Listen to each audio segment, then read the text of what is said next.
শান্তনু সিনহা বিশ্বাস কলকাতা পুলিশের ডিসি। একেবারে আপনারা জানেন যে তার বাড়িতে রবিবার টানা 21 ঘন্টা কিন্তু ইডি আধিকারিকরা তল্লাশি চালান। কিভাবে নিজের প্রভাব খাটিয়ে সে জয় এস কান্দার তাকে একেবারে এই ব্যবসায়ীকে জমি বিভিন্নভাবে পাইয়ে দিত। ইতিমধ্যে ইডি কিন্তু আদালতে নথি পেশ করে তার বিস্তারিতভাবে জানিয়েছে, একের পর এক চাঞ্চল্যকর তথ্য দিয়েছে। এবং অন্যদিকে এবার বালি পাচার মামলায় সেই শান্তনু সিনহা বিশ্বাসকে তলব করলো ইডি। আমাদের দুই প্রতিনিধি পাশাপাশি এই মুহূর্তে আবির দত্ত এবং প্রকাশ সিনহা, আমি আবিরের কাছে আসবো, তবে আগে প্রকাশের কাছে যাব। প্রকাশ, বালি পাচার মামলায় এবার শান্তনু সিনহা বিশ্বাস তাকে ইডি তলব করলো।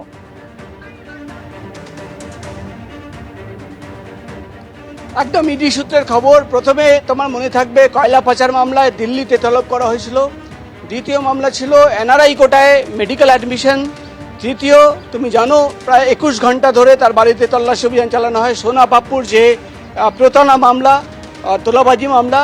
এবার আরেকটি চতুর্থ মামলায়, যেটা ইডি সূত্রের খবর, 4 নম্বর মামলায় শান্তনু সিনহা বিশ্বাস কলকাতা পুলিশের ডিসিপি তাকে তলব করা হয়েছে। এবার হচ্ছে বালি পাচার মামলা, যেটা ইডি সূত্রের খবর শান্তনু সিনহা বিশ্বাস তাকে আগামীকাল অর্থাৎ 22 তারিখ বালি পাচার মামলায় তলব করা হয়েছে।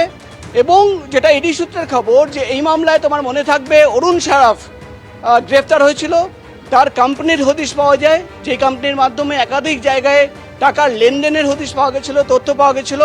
সেই মামলা তদন্ত করতে গিয়ে একাধিক ব্যক্তিদের নাম সামনে এসছে, যার মধ্যে নাম রয়েছে শান্তনু সিনহা বিশ্বাস। এবং সেই মামলা, সেই তথ্য, সেই সূত্র সামনে রেখেই কিন্তু শান্তনু সিনহা বিশ্বাসকে জিজ্ঞাসাবাদ করতে চান ইডির গোয়েন্দারা। অর্থাৎ যে জায়গায় আমি দাঁড়িয়ে রয়েছি, ইডির পেছনেই অফিস রয়েছে, সিজিও কমপ্লেক্স।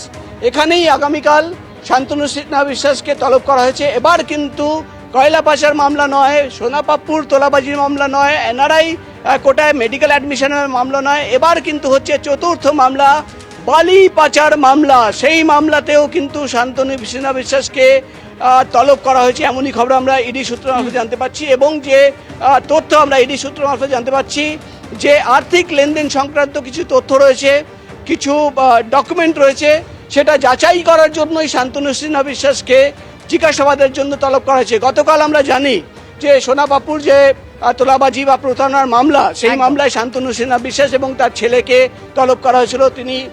গতকাল তিনি হাজিরা দেননি। এবার দেখার বিষয় হচ্ছে যে আগামীকাল বালি পাচার মামলায় তিনি হাজিরা দেন কিনা। এবং আরেকটি খবর যেটা ইডি সূত্রে আমরা জানতে পারছি, শুধুমাত্র শান্তনু সিনহা বিশ্বাস নয়, ঝাড়গ্রাম জেলার প্রাক্তন যিনি জেলা শাসক সুনীল আগরওয়াল, তাকেও কিন্তু একই মামলায় অর্থাৎ বালি পাচার মামলায় তলব করা হয়েছে। অর্থাৎ আগামীকাল দুজনকে তলব করা হয়েছে। পশ্চিমবঙ্গে এবারের বিধানসভা ভোটে আরও কঠোরভাবে কেন্দ্রীয় বাহিনীকে ব্যবহার করতে চাইছে নির্বাচন কমিশন। সূত্রের খবর, বুথের 100 মিটারের মধ্যে সমস্ত নিরাপত্তার দায়িত্বে থাকবে কেন্দ্রীয় বাহিনী। পুলিশের ভূমিকা থাকবে শুধুমাত্র ভোটারদের লাইন নিয়ন্ত্রণ করার কাজে। এবার নজিরবিহীনভাবে ভোটের দিন ঘোষণারও আগে রাজ্যে চলে এসেছিল কেন্দ্রীয় বাহিনী। কলকাতা ও জেলায় নিয়মিত টহল দিতে দেখা গেছে তাদের। তারপর কাশ্মীর থেকে আনা হয়েছে বুলেট প্রুফ সাজোয়া গাড়ি, যা দেখে অনেকে বলছেন বার্তাটা পরিষ্কার। পশ্চিমবঙ্গে হিংসামুক্ত ভোট করাতে নির্বাচন কমিশন এবার মরিয়া। আর সেই বার্তাই কার্যত আরও স্পষ্ট হল কলকাতায় সমস্ত কেন্দ্রীয় বাহিনীর প্রধানদের বৈঠকে।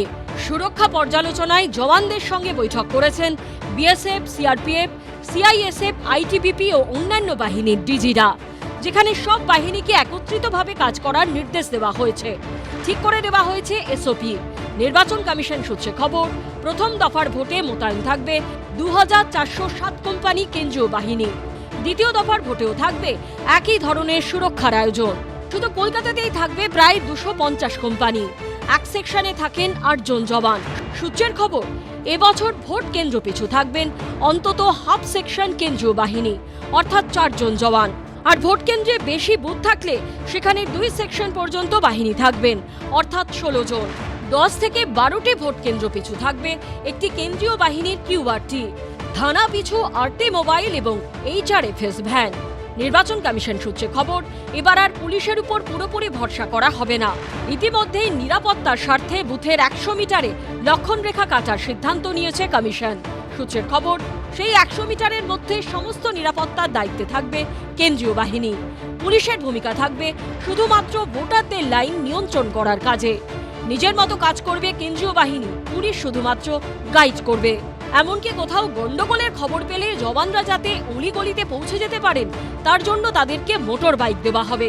পুরো পরিস্থিতিতে নজর রাখবেন কেন্দ্রীয় পুলিশ পর্যবেক্ষকরা। যে পোলিং বুথ আছে 100 মিটার ভিতর শুধু কেন্দ্রীয় বাহিনীর রোল থাকবে। 100 মিটার ভিতর কেউ ঢুকতে পারবে না। 100 মিটার ভিতর একটা লাইন থাকবে যেখানে পেন্ট থেকে হবে, চক থেকে হবে, কোনো লোক ভিতর ঢুকতে পারবে না সিএপিএ পারমিশন ছাড়া।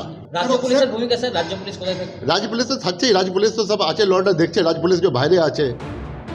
একদিকে নির্বাচন কমিশন তৎপর, অন্যদিকে তা নিয়ে তুঙ্গে রাজনৈতিক তরজা। পুরো যুদ্ধজাহাজ নিয়ে এসছে। পয়েলগাঁওতে টেরোরিস্টদের আটকাতে পারে না বাংলার লোক কি টেরোরিস্ট?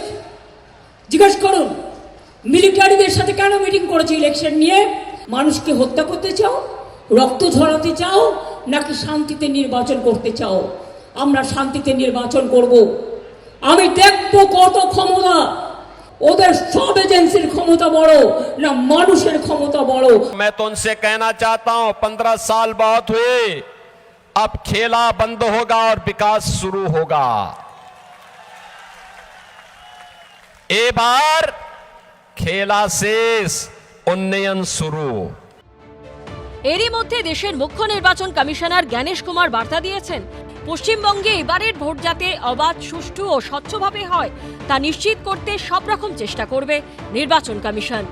নির্বাচন হবে ভয়মুক্ত, হিংসামুক্ত, প্রলোভনমুক্ত, ছাপ্পামুক্ত, বুথ দখল মুক্ত। তিনি আরও বলেছেন, রাজ্য সরকার, স্থানীয় সংস্থা বা স্বায়ত্তশাসিত প্রতিষ্ঠানের কোনো কর্মী যেন নির্বাচন প্রক্রিয়াকে প্রভাবিত না করেন। পশ্চিমবঙ্গের প্রতিটি ভোটার যেন নির্ভয়ে ভোটাধিকার প্রয়োগ করেন। ভোটের পর্ব পশ্চিমবঙ্গের গর্ব। রুমা পাল, এবিপি আনন্দ। হাই ভোল্টেজ কেন্দ্র ভবানীপুর, ইভিএমে কত নম্বরের তৃণমূলের প্রতীক? বিভ্রান্তির জন্য মমতা বন্দ্যোপাধ্যায়ের ধমক খেতে হলো তৃণমূলের নেতাদের একাংশকে। নিজের কেন্দ্রে প্রচারে নেমে বিভিন্ন আবাসনে ঢুকে ভোট চাইলেন ভবানীপুরের তৃণমূল প্রার্থী। And my number in the voter this EVM machine number 5. So I will appeal all of you to cast your vote in favor of me. কে বলছে 2 নম্বর? নো নো নো, আমাকে যেগুলো বলেছিল তো 5। ভোটার স্লিপ তোরা distribution করছিস, দেখেছিস? 2 ভোটের মুখে ভবানীপুরে বিভ্রান্তি। ইভিএমে কত নম্বরে নাম তৃণমূল প্রার্থী মমতা বন্দ্যোপাধ্যায়ের? 2 নাকি 5? কত নম্বরে তৃণমূলের প্রতীক তা নিয়ে রীতিমতো বিরক্তি প্রকাশ করলেন ভবানীপুরের তৃণমূল প্রার্থী মমতা বন্দ্যোপাধ্যায়। শেক্সপিয়ার সরণি থানার উল্টো দিকের পথসভা থেকে এই নিয়ে ক্ষোভ উগরে দিতে দেখা গেল তাকে। কে বলছে 2 নম্বর? নো নো নো, আমাকে যেগুলো বলেছিল তো 5। ভোটার স্লিপ তোরা ডিস্ট্রিবিউশন করছিস, দেখেছিস? 2 আমি দেখেছিলাম 5। ভোটার লিস্ট দেখে বলো, ভোটার স্লিপ দেখে বলো। নেই 2 নম্বর মে হ্যাঁ, it's good that 2 for victory. সোমবার ভবানীপুর কেন্দ্রের বিভিন্ন আবাসনে ঢুকে প্রচার করেন মমতা বন্দ্যোপাধ্যায়। কখনো শেক্সপিয়ার সরণি, আবার কখনো লর্ড সিনহা রোডের হাই রাইজ বিল্ডিংয়ে ঘোরেন তিনি। সঙ্গে ছিলেন ফিরহাদ হাকিম, জয়প্রকাশ মজুমদাররা। और मेरे को पसंद होता है कि आप लोग एक साथ में रहते हैं, आप ऑल फेस्टिवल में आप भाग लेते हैं। मैं तो हर पूजा में करते हैं। 2021-এ নন্দীগ্রামের পর এবারের বিধানসভা ভোটে ভরকেন্দ্র ভবানীপুর। নির্বাচনী ময়দানে ফের মুখোমুখি লড়াইয়ে মমতা বন্দ্যোপাধ্যায় এবং শুভেন্দু অধিকারী। 29 এপ্রিল ভোট এই হাই ভোল্টেজ কেন্দ্রে। কে বাজিমাত করবে তা জানা যাবে 4 মে। কৃষ্ণেন্দু অধিকারী, এবিপি আনন্দ, কলকাতা। এবিপি আনন্দ, এগিয়ে থাকে, এগিয়ে রাখে।